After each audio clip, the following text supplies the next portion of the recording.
नमस्ते एवरीवन। देखो बच्चों, आज अपन कुछ टर्म्स देखते हैं जिनका उपयोग उत्सर्जन तंत्र के अंतर्गत किया जाता है। जैसे मैं लिखता हूँ पॉलीयूरिया। First polyuria. पॉलीयूरिया का मतलब होगा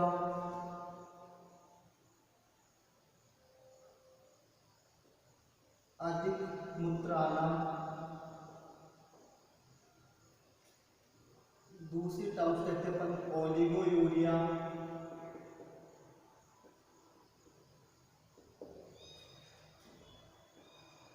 कम मूत्र आना। तीसरी टर्म्स देखेंगे अपन एन्यूरिया।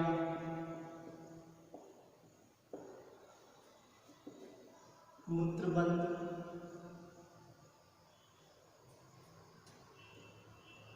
फोर्थ टर्म देखेंगे अपन डिस्यूरिया।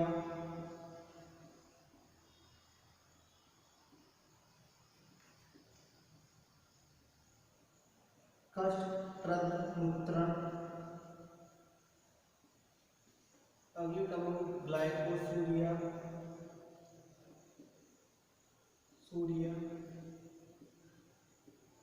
ग्लाइकोसूरिया का मतलब होता है मूत्र में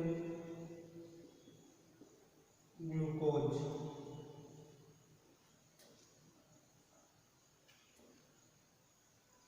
अगला होगा यूरेमिया।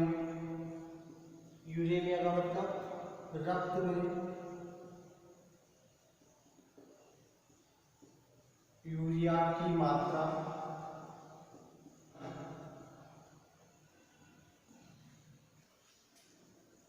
अगला होगा हीमेटो यूरिया।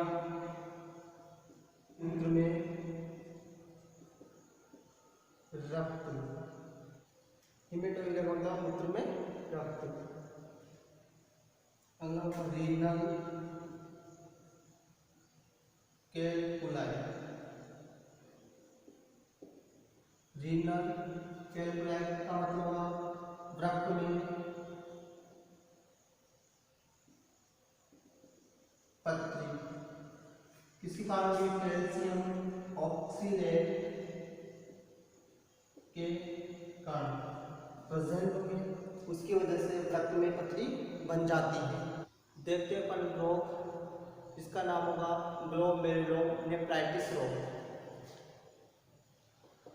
ग्लोमेरुलोनेफ्राइटिस रोग।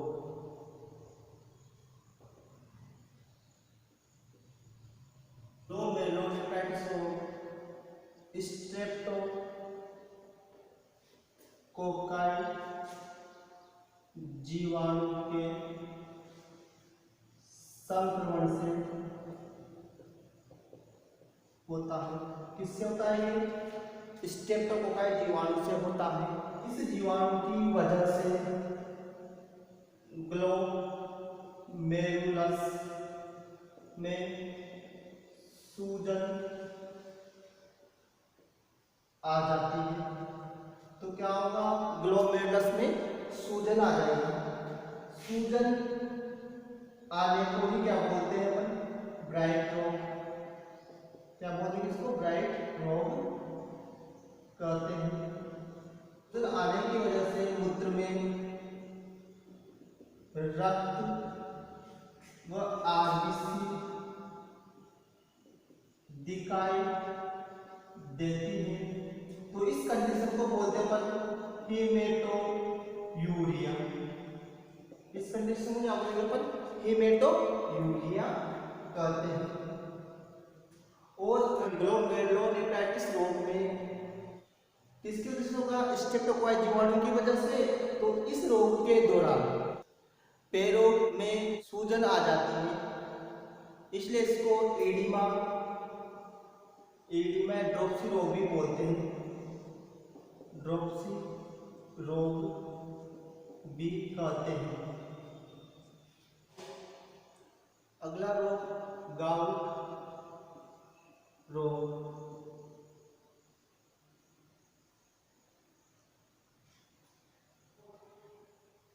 यह रोग जो अधिक उपवास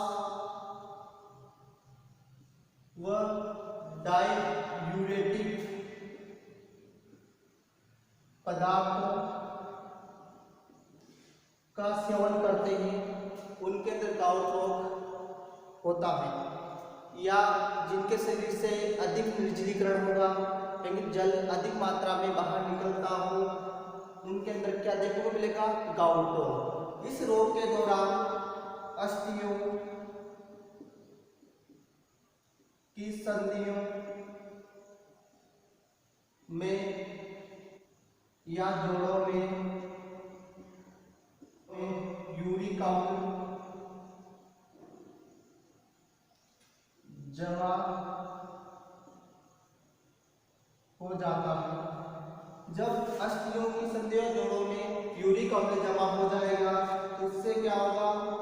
जोड़ों में दर्द उत्पन्न होता है, जोड़ों में दर्द उत्पन्न होता है, तो इसे ही क्या बोलेंगे अपन? गाउट रोग कहते हैं। डाययूरेटिक पदार्थ क्या होंगे? चाय, कॉफी, मैनिटॉल, अल्कोहल, सुक्रोज, ये सभी क्या होते हैं? डाययूरेटिक पदार्थ, मतलब मूत्र निर्माण की क्रिया को बढ़ा देते हैं, यानी शरीर से अधिक मात्रा में जल का उत्सर्जन करने को प्रेरित करते हैं। अगर चाय का सेवन कर लिया तो उससे क्या होगा? बार बार मूत्रण की क्रिया होगी, क्योंकि क्या करते हैं? निर्जलीकरण की क्रिया को बढ़ा देते हैं, यानी शरीर से जल को बाहर निष्कासन करवाते हैं। इन्हें बोलते हैं डाययूरेटिक पदार्थ, यानी मूत्र निर्माण की क्रिया को बढ़ा देंगे।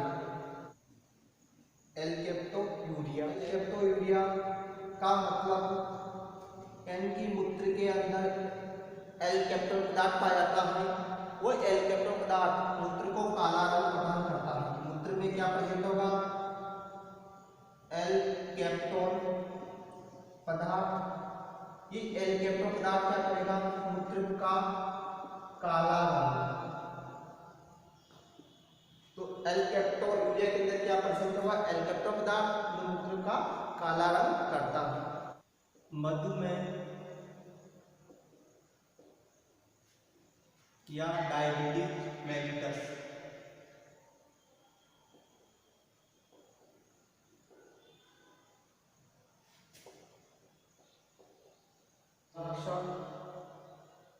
तो इसके अंदर देखो आप मूत्र में ग्लूकोज शर्करा उपस्थित, मूत्र में कीटोन काय उपस्थित। तो अगर मूत्र में ग्लूकोज शर्करा उपस्थित होगी तो उसे बोलते हैं ग्लाइकोसूरिया। अगर मूत्र के अंदर कीटोन काय उपस्थित होगी तो उसे बोलते हैं कीटोन यूरिया या कीटोसिस। अगला टॉपिक देखेंगे अपन कृत्रिम रक्त या हीमोडायलिसिस या हीमोडायलिसिस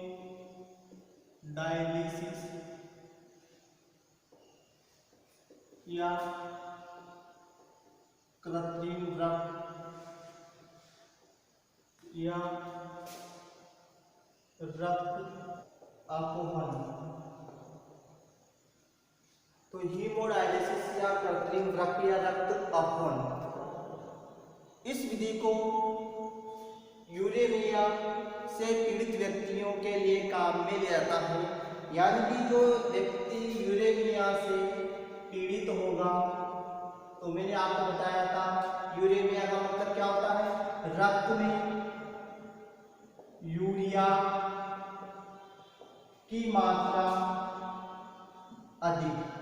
जब रक्त में यूरिया की मात्रा अधिक होगी तो उसे यूरेमिया रोग कहते हैं। तो हीमोडायलिसिस विधि द्वारा कृत्रिम रूप से रक्त को छाना जाता है। तो यह विधि है कि हीमोडायलिसिस विधि जो यूरिया से पीड़ित व्यक्ति हैं उनके लिए वरदान साबित हुई है, और जो यूरेमिया से पीड़ित व्यक्ति हैं उनका उपचार इस विधि द्वारा संभव है, हीमोडायलिसिस विधि द्वारा। तो बनाते हैं अपन कृत्रिम रक्त, किस प्रकार रक्त की सफाई की जाती है यूरेमिया से पीड़ित व्यक्तियों में। इसमें यूरेमिया से पीड़ित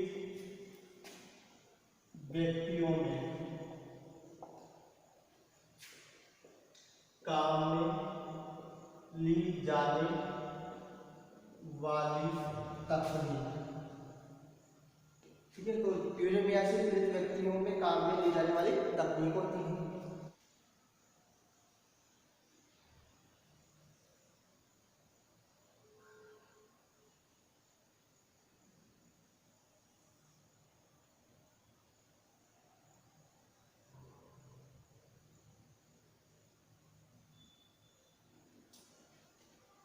ये होगी सेलोफेन झिल्ली,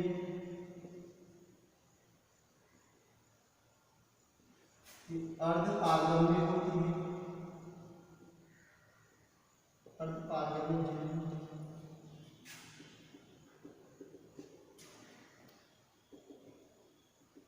इधर बना हुआ होगा अपोहनी द्रव। अपोहनी द्रव का जो संगठन होगा वो रक्त प्लाज्मा के समान होता है, रक्त प्लाज्मा के समान होगा।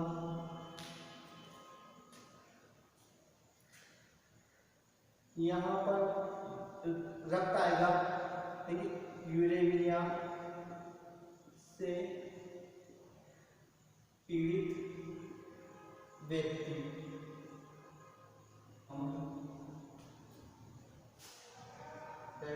कृत्रिम रक्त या हीमोडायलिसिस को दर्शाता चित्र।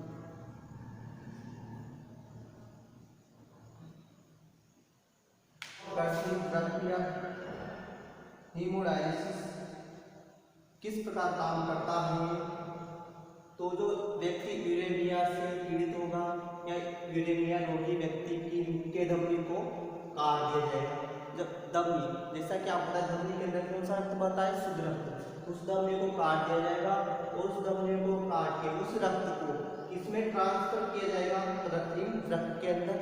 तो कृत्रिम रक्त में क्या होगा, सेलोफेन की कुंडलित अर्धपारगम्य झिल्ली पाई जाती है। सेलोफेन की झिल्ली मिलेगी इसके अंदर, कृत्रिम रक्त के अंदर। जैसे ही रक्त जाएगा कृत्रिम रक्त में, तो रक्त क्या होगा, रक्त में जो प्रेजेंट होगा यूरिया व यूरिक अम्ल, यूरिया व यूरिक अम्ल सेलोफेन झिल्ली को पार करते हुए कहाँ चला जाएगा, अपोहनी द्रव के अंदर चला जाता है। क्योंकि जो सेलोफेन झिल्ली होगी अर्धपारगम्य झिल्ली होती है, यूरिया और यूरिक अम्ल, क्योंकि ये झिल्ली के लिए पारगम्य होते हैं। यूरिया और यूरिक अम्ल क्या होंगे, झिल्ली के लिए पारगम्य।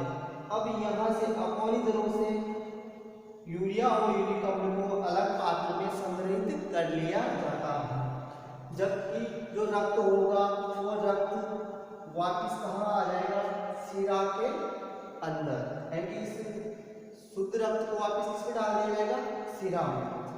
और सिरा में डालने से पहले इसमें इंपेरिंग विरोधी पदार्थ, प्रतिस्पंदनकारी पदार्थ को 37 डिग्री सेल्सियस पर मिलाया जाता है, ठीक है। और इसको जब रक्त को कृत्रिम रक्त के अंदर प्रवेश करवाते हैं तो उस दौरान टक्का विधि पदार्थ को 0 डिग्री सेल्सियस ताप पर मिलाकर कृत्रिम रक्त के अंदर प्रवेश करवाया जाता है। जिससे क्या होगा, ब्लड का तक्का नहीं बनेगा और आसानी से यूरिया और यूरिक अम्ल पृथक हो जाएंगे।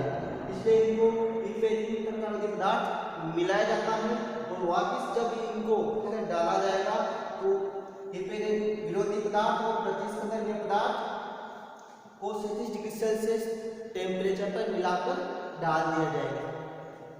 तो इस प्रकार प्रतिवृत या हीमोडायलिसिस काम करता है यूरेमिया से पीड़ित व्यक्तियों में। अगला टॉपिक देंगे अपन वृक्क प्रत्यारोपण यानी किडनी ट्रांसप्लांट। वृक्क प्रत्यारोपण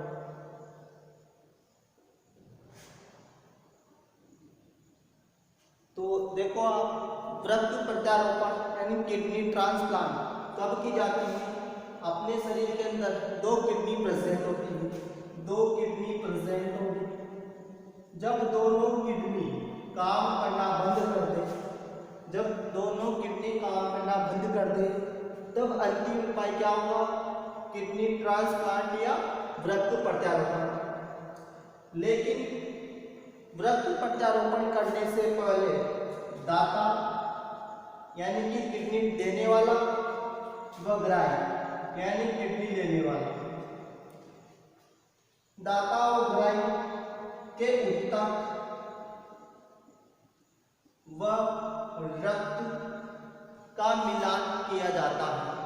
यानी कि ऊतक और रक्त, जैसे कि दाता का ब्लड ग्रुप ए, तो ग्राही का ब्लड ग्रुप भी A+ होना चाहिए। A+ दाता का, तो ग्राही का भी A+ होना चाहिए।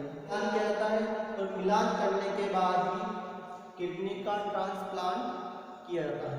और किडनी ट्रांसप्लांट करने से पहले सबसे पहले देखा जाएगा, अगर जुड़वा बच्चे हुए हो तो उसी की किडनी लेंगे, एमच यानी कि जुड़वा अगर हुए हो तो। अगर वह नहीं मैच होती या नहीं हुए हो तो फिर तो जनक की, अगर जनक से भी मैच नहीं मिले या मैच ना हो तो रिश्तेदार की, अगर रिश्तेदार से मैच ना हो तो गैर रिश्तेदार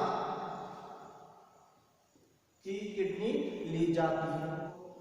सबसे पहले तो जुड़वा, उसके बाद मैच ना हो तो जनक, उसके बाद रिश्तेदार और सबके बाद गैर रिश्तेदार, यानी किसी भी व्यक्ति से ले सकते हैं। लेकिन वो क्या होनी चाहिए? उनके ऊतक और रक्त में मिलान करने के बाद से मिलना चाहिए, दाता और ग्राही का, तब जाकर किडनी को आसानी से ट्रांसप्लांट किया जा सकता है। और किडनी ट्रांसप्लांट करने के लिए एक औषधि काम में ली जाती है जिसका नाम है साइक्लोस्पोरिन।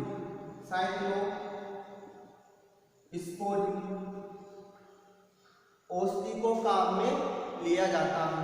इम्यूनोसुप्रेसिव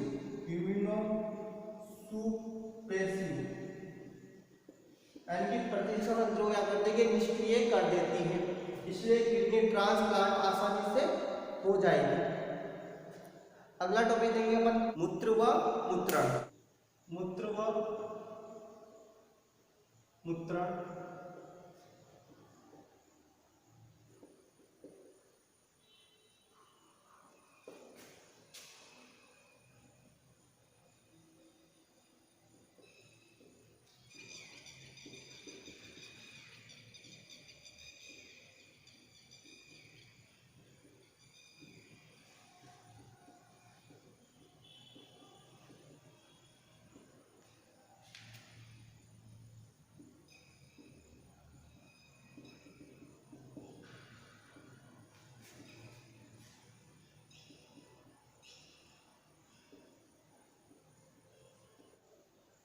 टॉपिक होगा अपना मूत्र व मूत्रण।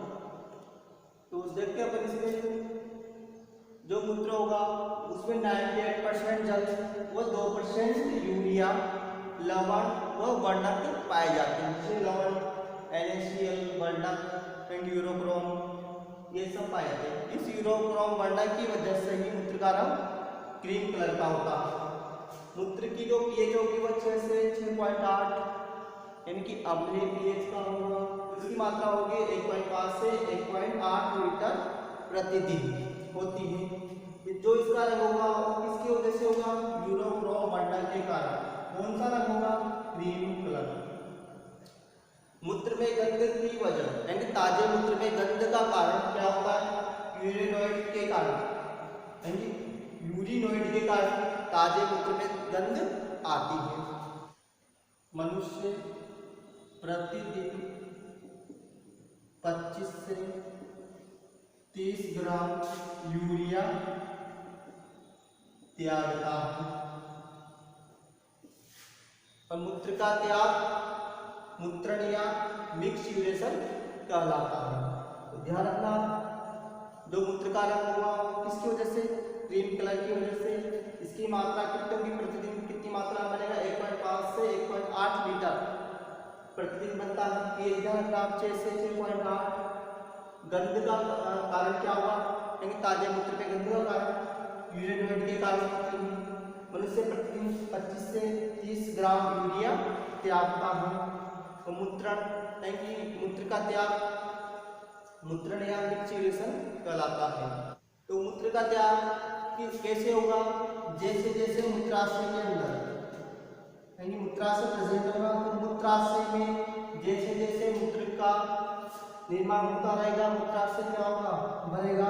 जब मूत्राशय भरेगा, मूत्राशय कंप्लीट भरने के बाद मूत्राशय से सूचनाएं कहाँ जाएगी, तंत्रिकाओं के माध्यम से केंद्रीय तंत्रिका तंत्र में, और केंद्रीय तंत्रिका तंत्र से सूचना वापस आती है, जिससे क्या होगा, इस मूत्राशय की जो पेशियां होंगी उन पेशियों के अंदर संकुचन क्रिया को प्रेरित किया जाएगा और मूत्राशय अवरोधनी को शिथिल किया जाता है, जिससे इस भरे हुए मूत्र को बाहर निकाल दिया जाएगा मूत्रजनन छिद्र के द्वारा। इसे ही मूत्रण प्रतिवर्त क्रिया कहते हैं। थैंक्स।